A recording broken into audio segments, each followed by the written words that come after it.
Kenapa tak tidur lagi, ha? दोस्तों, मध्य प्रदेश में एक किला है जो कि शिवपुरी में है और इस किले को भूतिया कहा जाता है। माना जाता है कि इस भूतिया किले में भूतों की महफिल सजती है।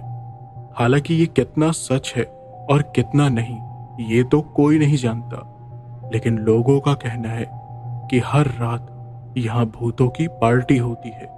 इस किले का इतिहास करीब 2000 साल पुराना है। एक समय था जहां भूतिया किले में वीर खंडेराव नाम का एक राजा रहता था। उसे लड़कियों का नृत्य देखने का बड़ा शौक था और इसलिए वो आलीशान पार्टी का आयोजन किया करता था। और अब भी हर रात भूत प्रेत यहाँ पार्टी करते हैं। जिस किसी ने भी इस महफिल को देखा वो कभी भी वहां से वापस नहीं लौटा।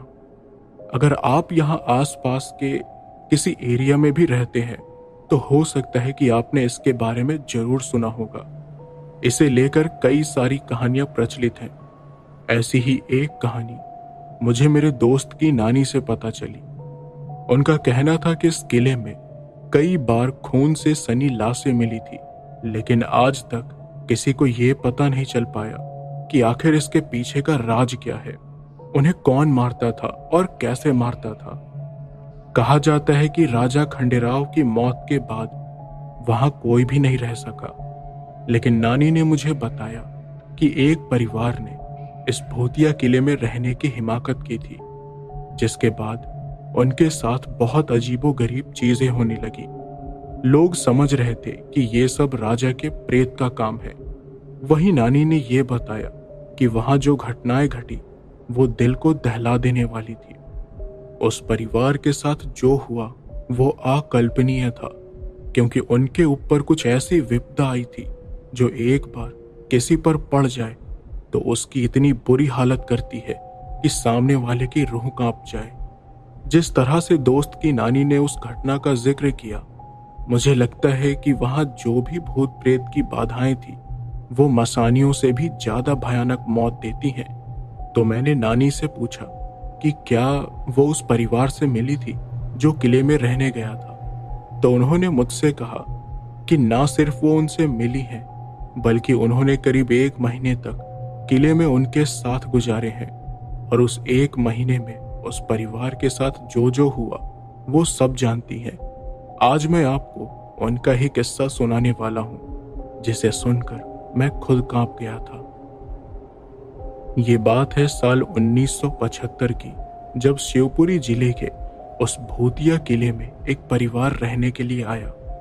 सालों से वीरान पड़े उस किले में पहली बार किसी परिवार ने रहने का साहस किया था, लेकिन 1 महीने के अंदर ही मानो उनकी दुनिया उथल पुथल हो गई। रात के करीब 1 बजे महेंद्र और चित्रा पूरे किले में आयुष को ढूंढ रहे थे, जो महज 7 साल का उनका मासूम सा बच्चा था। ये वही परिवार था जो उस किले में रहने के लिए आया था। साथ में थी मेरे दोस्त की नानी, जो उनके बच्चे के लिए केयर टेकर का काम करती थी। वो रात को आयुष को सुलाकर खुद सोने के लिए चली गई थी, लेकिन जब पानी पीने के लिए उठी तो उन्होंने देखा कि आयुष अपने बिस्तर पर नहीं था। वो तीनों आयुष के लिए घबरा गए थे और पूरी जान लगाकर आयुष को ढूंढ रहे थे, लेकिन न जाने इतने बड़े किले में वो कहां भटक रहा था। तीनों उसे पुकार रहे थे, लेकिन तभी उन्हें कुछ आवाज आई। वो आवाज सुनकर तीनों सहम गए। तभी उन्हें किसी की चीख सुनाई दी। चित्रा ने कहा, ये आयुष की आवाज है, कहाँ है वो? आयुष को पुकारते हुए वो लोग आवाज का पीछा करते हुए एक खाली कमरे में पहुंचे, जहां कुछ लॉकर्स बने हुए थे। उन्हीं लॉकर्स में से एक लॉकर के अंदर से आवाज आ रही थी, माँ बचाओ, मुझे सांस नहीं आ रही माँ। चित्रा और महेंद्र ने देखा कि उनका बेटा आयुष उस लॉकर के अंदर था और दरवाजा पीट रहा था। लॉकर के बाहर ताला भी लगा था। चित्रा और महेंद्र घबरा गए। चित्रा ने कहा, बेटा आयुष, तू अंदर कैसे पहुंचा? ये लॉकर कैसे खुलेगा? इसकी चाबी कहाँ है? देखिए जी, आप चाबी को ढूंढिए। महेंद्र को भी कुछ समझ नहीं आ रहा था। तभी उन्हें पीछे से कुछ आवाज आई। वो आवाज सुनकर तीनों एकदम से चौंक गए। महेंद्र ने कहा, अरे हवा की वजह से हुआ होगा, रुको मैं चाबी का गुच्छा लेकर आता हूं, शायद उसमें कोई चाबी हो लॉकर की। महेंद्र चाबी का गुच्छा लेने के लिए भागा। आयुष रो रहा था और चित्रा और नानी उसे शांत करवाने की कोशिश कर रहे थे। करीब 10 मिनट के बाद महेंद्र चाबी लेकर आया और एक एक करके उन्हें ट्राई करने लगा, लेकिन लॉकर नहीं खुला। चित्रा ने कहा, अब क्या करें महेंद्र, कुछ करो, मेरे बेटे को बाहर निकालो। महेंद्र को कुछ समझ नहीं आ रहा था कि उन्हें क्या करना चाहिए। तभी नानी ने चित्रा के बाल से एक पिन निकाला और उससे लॉकर को खोलने की कोशिश करने लगी और आखिरकार लॉकर खुल भी गया। तब जाकर चित्रा और महेंद्र को राहत की सांस आई। चित्रा ने आयुष से पूछा, कैसे गया तू अंदर और तुझे लॉक किसने किया? लेकिन आयुष बहुत डर गया था, इसलिए वो कुछ बोल नहीं पाया। तो नानी को वहां कुछ अजीब सा महसूस होने लगा। उन्होंने कहा, चित्रा इसे आराम करने दो, अभी ये काफी डर गया है। चित्रा और महेंद्र ने हाँ में सर हिलाया और आयुष को अपने साथ कमरे में ले गए।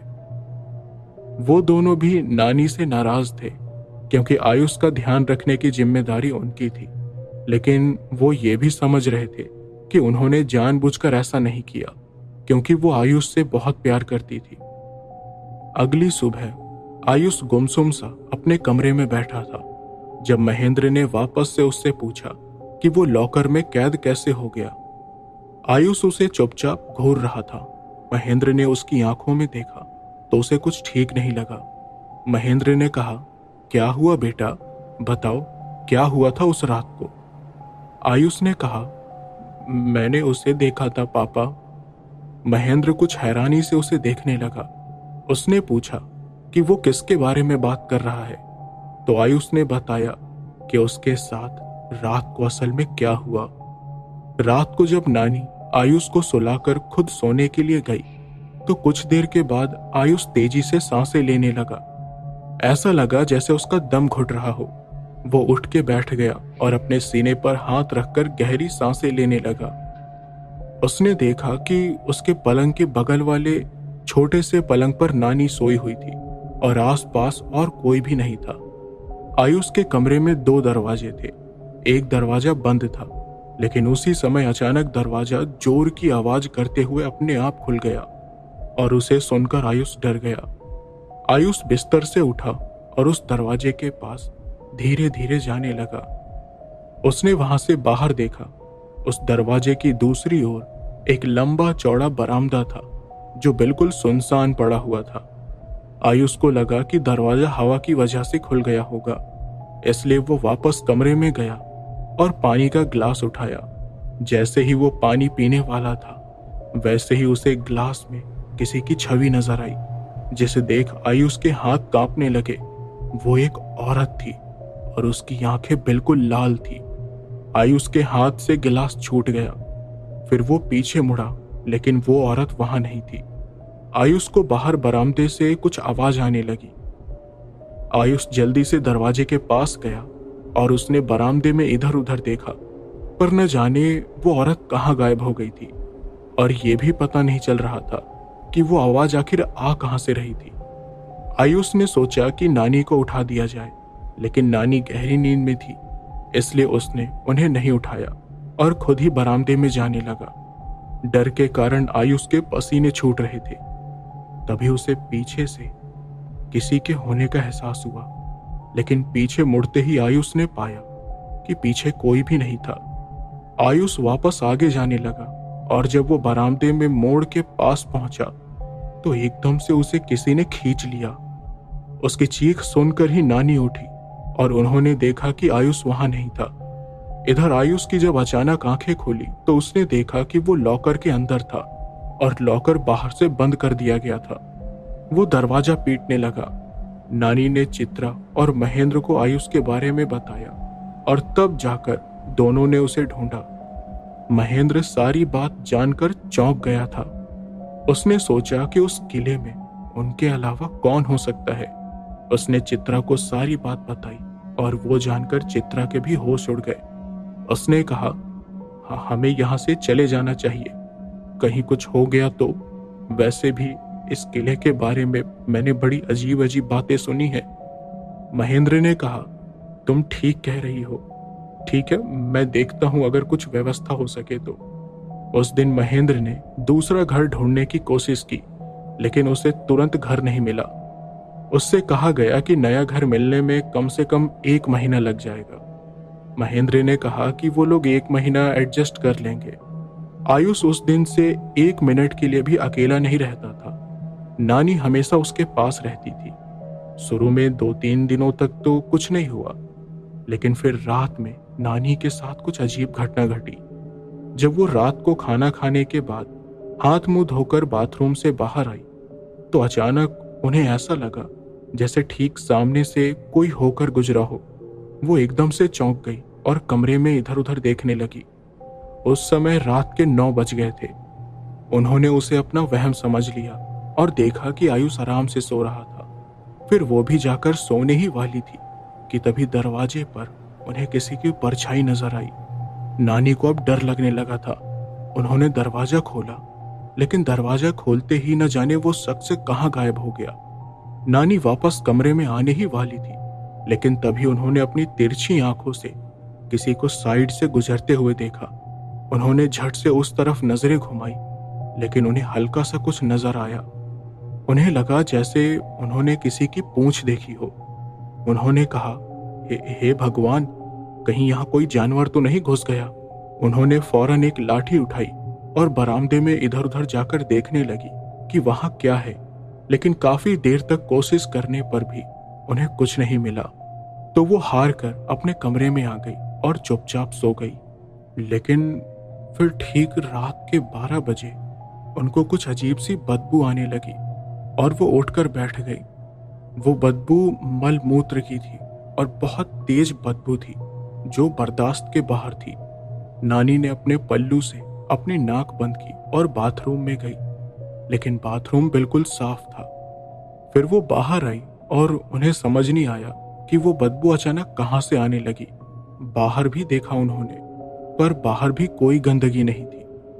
उन्होंने कमरे में धूप बत्ती जला दी ताकि उसकी खुशबू फैल सके, लेकिन हैरानी की बात तो ये थी कि उस खुशबूदार धूप बत्ती के जलने के बाद भी मल मूत्र की तेज बदबू आ रही थी और धूप की खुशबू बिल्कुल भी नहीं आ रही थी। इतने में ही वहां पर चित्रा और महेंद्र आ गए। चित्रा ने कहा, छी, इतनी गंदी बदबू कहां से आ रही है? मैं इस बदबू में सांस नहीं ले पा रही। इसके बाद उन्होंने और भी धूप बत्ती जलाई, लेकिन उसका भी कोई फायदा नहीं हुआ। सबके सर में दर्द हो गया था उसके कारण। जैसे तैसे करके उन्होंने रात गुजारी। अगली सुबह भी गंदी बदबू आ रही थी, इसलिए उन्होंने किसी सफाई करने वाले को बुलाकर पूरे किले को देखने और जहां गंदगी मिले उसे साफ करने को कहा। जब तक सफाई चल रही थी तब तक वो लोग किले के बाहर बैठे हुए थे, लेकिन तभी उन्हें सफाई करने वाले एक आदमी ने एक कमरे में बुलाया। वो कमरा बेसमेंट में था। जब नानी, चित्रा और महेंद्र वहां गए तो उन्हें और ज्यादा गंदी बदबू आई और उन्होंने देखा कि वो कमरा पूरी तरह से मल मूत्र से लीपा हुआ था। ये सब देख उन्हें घिन आ गई और वो लोग वहां से बाहर आ गए। सफाई वालों ने वहां की जैसे तैसे सफाई की और वहां से चले गए। महेंद्र ने कहा, छी, ये सब कौन कर रहा है यहाँ? मैं अभी के अभी यहाँ से निकलने का इंतजाम कर रहा हूँ। मैं नहीं रह सकता इस गंदी जगह में। ये कहकर वो वहां से चला गया, लेकिन वापस भी निराश होकर लौटा, क्योंकि आसपास उसे रहने लायक कोई जगह नहीं मिली। तो चित्रा ने कहा कि ठीक है, वो कुछ दिन एडजस्ट कर लेंगे। उसी रात से उनकी जिंदगी मानो उथल पुथल हो गई। रात के 1 से 2 बजे के बीच चित्रा और महेंद्र जब अपने कमरे में सो रहे थे तो चित्रा को लगा कि उसे कोई घूर रहा था। फिर जब उसने आंखें खोली और अचानक उसकी आंखें 2 लाल आंखों से मिली, जिसे देखकर मानो उसकी आंखें बाहर आ गई। लेकिन जैसे ही वो चीखने वाली थी वैसे ही उसके गले से आवाज निकलनी बंद हो गई। चित्रा उन्हीं 2 लाल आंखों को देख रही थी और और डर के मारे उसके पसीने छूटने लगे थे। फिर एकदम से चित्रा की आंखें बंद हो गई और वो गहरी नींद में सो गई। फिर 3 बजे के आसपास महेंद्र की नींद खुली और उसने नोटिस किया कि कहीं से कुछ आवाज आ रही थी। महेंद्र ने बगल में देखा तो चित्रा वहां नहीं थी और वो चित्रा को आवाज देते हुए बाहर चला गया, लेकिन चित्रा कमरे के बाहर भी नहीं थी। वो उस घुंघरू के आवाज का पीछा करने लगा और जाते जाते उसी बेसमेंट तक पहुंच गया। वो वापस उस कमरे में नहीं जाना चाहता था, लेकिन अंदर से अजीब सी आवाजें आ रही थी। ऐसा लग रहा था जैसे उस कमरे में कोई जश्न मनाया जा रहा था। महेंद्र को डर भी लग रहा था, लेकिन हिम्मत करके उसने वो दरवाजा खोल दिया और अंदर का नजारा देख उसकी सांसें जैसे थम गई। उस कमरे में चित्रा निर्वस्त्र होकर सिर्फ घुंघरू पहने हुए नाच रही थी। महेंद्र ने कहा, चित्रा, ये सब क्या है? लेकिन चित्रा अपने ही धुन में थी और वो बस नाचे ही जा रही थी। उसने महेंद्र की बात ही नहीं सुनी। महेंद्र ने देखा कि कोने में उसके कपड़े पड़े हुए थे, इसलिए उसने तुरंत उसकी साड़ी उठाई और उसके शरीर में लपेट दिया। तब जाकर चित्रा ने महेंद्र को देखा। महेंद्र चौंका हुआ था। उसकी आंखों में डर बिल्कुल साफ दिखाई दे रहा था। उसके हाथ पैर कांप रहे थे, ये सोचकर कि अचानक चित्रा को हो क्या गया। इससे पहले कि वो कुछ पूछता, चित्रा अचानक बेहोश हो गई। अब ये देख महेंद्र और ज्यादा घबरा गया। वो उसे लेकर कमरे में गया और उसने नानी को उठाया। नानी ने जब सारा किस्सा सुना तो उन्होंने कहा, हे भगवान, महेंद्र, हमें किसी बाबा से मिलना पड़ेगा। अब कोई तांत्रिक बाबा ही बता सकते हैं कि आखिर यहाँ हो क्या रहा है। पहले आयुष और अब ये चित्रा, दोनों के साथ इतनी अजीब चीजें हो रही हैं। महेंद्र को भी यही बात ठीक लगी, क्योंकि किले में जो कुछ भी हो रहा था वो कोई आम बात नहीं थी। अगली ही सुबह महेंद्र ने आसपास के लोगों से किसी अच्छे तांत्रिक के बारे में पूछा और उसे पता चला कि पास के ही गांव में एक तांत्रिक रहता है। महेंद्र बिना देर किए उस गांव में चला गया और रात के करीब 11 बजे तक तांत्रिक को लेकर किले में आया। लेकिन जब उन्होंने किले में कदम रखा तो अचानक उन्हें कुछ आवाजें आने लगी।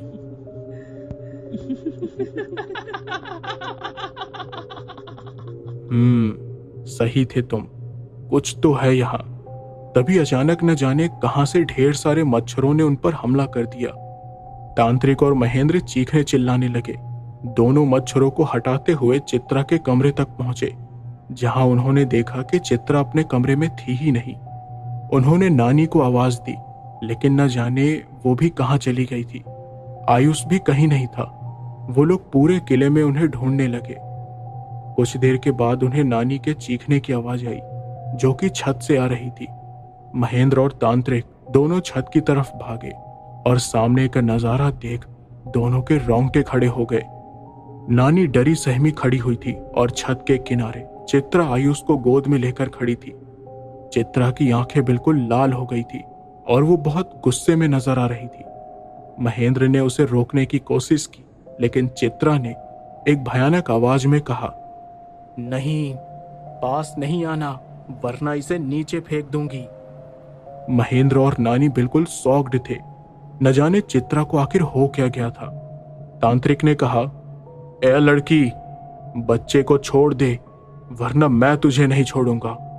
ये सुनकर चित्रा गुर्राने लगी और बोली, अगर अभी के अभी तुम यहां से नहीं गए तो मैं इस बच्चे को नीचे फेंक दूंगी। महेंद्र और नानी उसे समझाने की लाख कोशिश कर रहे थे, लेकिन चित्रा होश में नहीं थी। इसलिए महेंद्र ने तांत्रिक से कहा, बाबा, आप जाइए यहां से अभी, मैं कल आपसे मिलता हूं। तांत्रिक को भी वहां से आखिर जाना ही पड़ा और वो वहां से चला गया। उसके जाने के बाद तुरंत चित्रा छत के किनारे ही बेहोश हो गई। महेंद्र ने उसे कमरे में पहुंचाया और उसने देखा कि किले में जो मच्छर थे वो भी अचानक गायब हो चुके हैं। उसने चित्रा को बिस्तर पर लिटा दिया और नानी के साथ कमरे के बाहर आ गया। तभी उसने किसी की आवाज सुनी। मैंने सोचा था कि ये सब यहाँ के प्रेत कर रहे हैं। वो आवाज उसी तांत्रिक की थी। महेंद्र उसे वहां देखकर चौंक गया था। उसने पूछा, बाबा, आप गए नहीं? तो तांत्रिक ने कहा, नहीं, क्योंकि मेरा तुम्हें कुछ बताना बहुत जरूरी था। तभी उन्हें वापस से मल मूत्र की गंदी बदबू आने लगी और उन्होंने अपनी नाक बंद कर दी। तांत्रिक ने कहा, यह किला भूतिया कहा जाता है।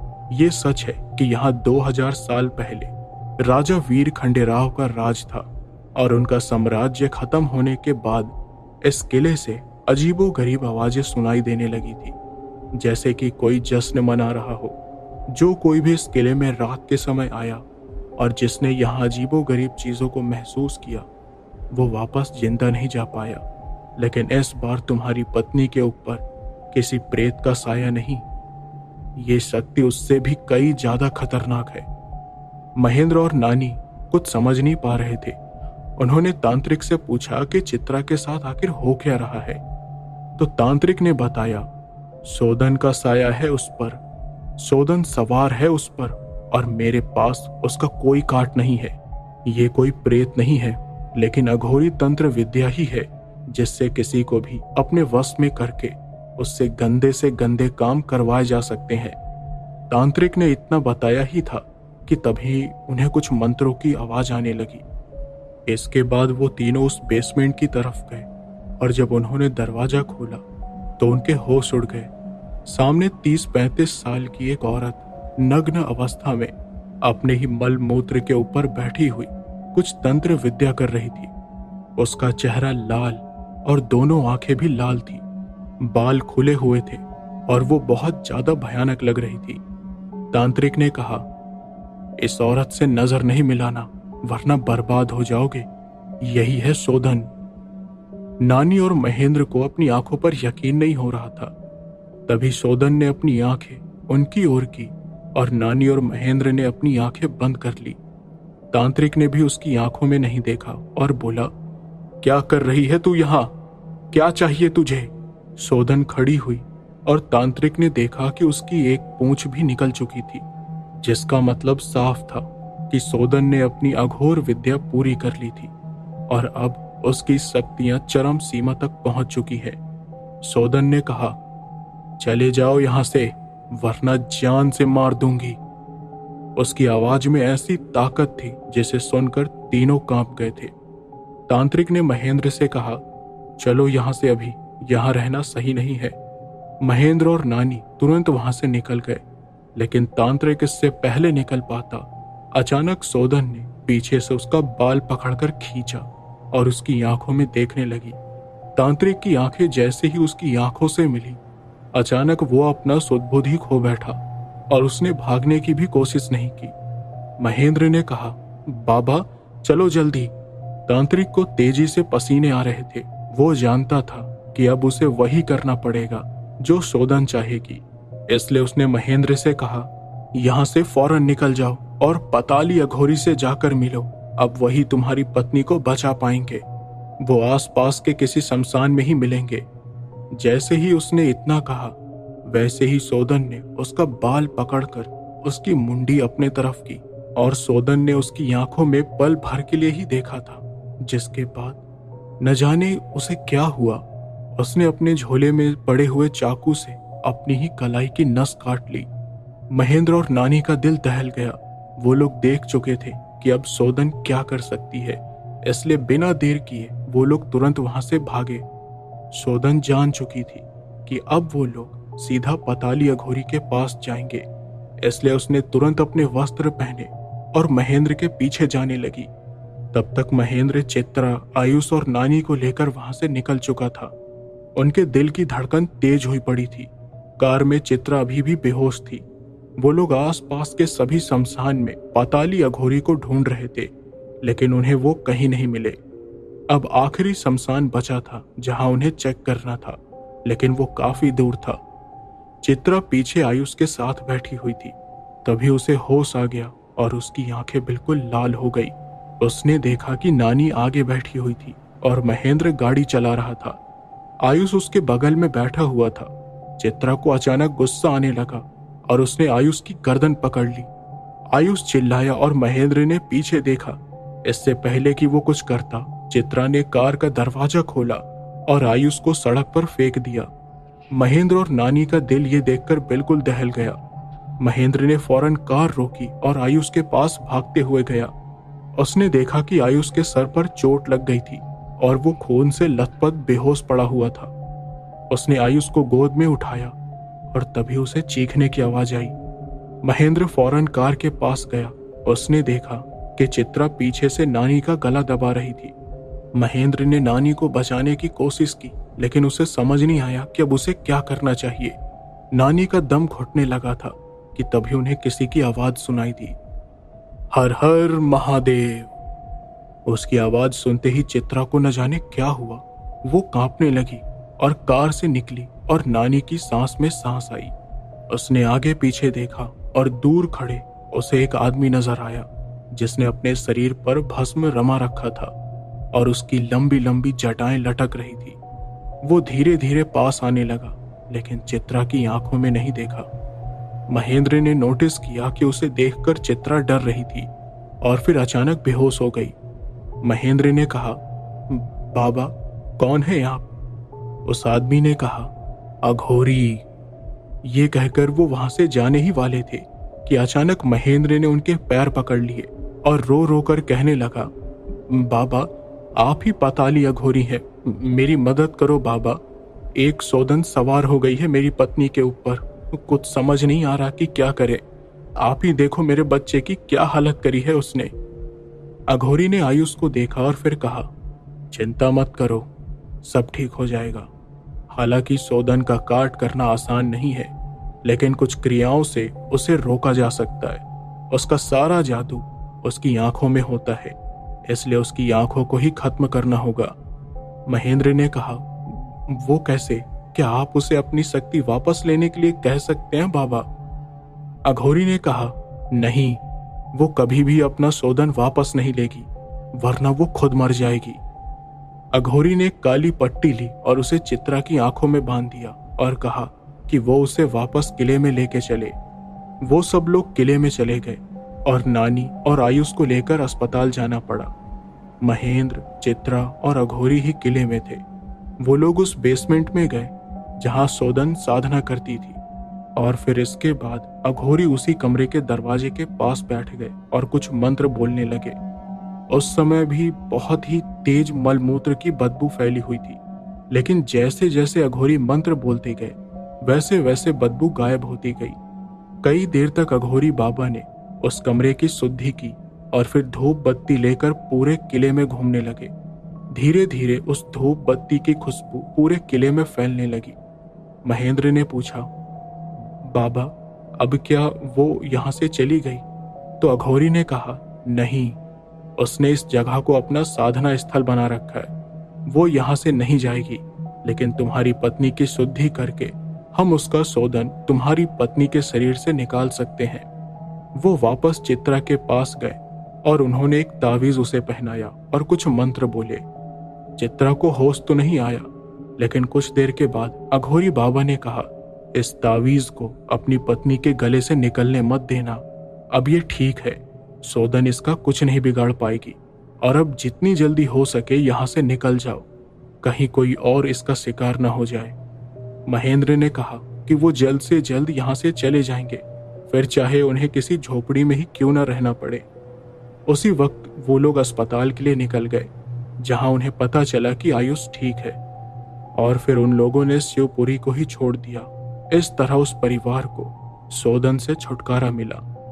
दोस्तों, अब आप समझ गए होंगे कि ये कितनी खतरनाक होती है, जो सामने रहे बिना सिर्फ अपनी आंखों से ही किसी से भी कुछ भी करवा सकती है। लेकिन हर किसी की किस्मत उस परिवार जैसी अच्छी नहीं होती, क्योंकि सौदन किसी की भी जान ले सकती है। उम्मीद है दोस्तों कि आपको ये कहानी जरूर पसंद आई होगी। एंड अगर आप लोग चैनल को सब्सक्राइब अभी तक नहीं किए हो तो प्लीज़ यार सब्सक्राइब करो। और तो चलिए मिलते हैं आपसे अगली वीडियो में, तब तक के लिए टेक केयर, गुड नाइट।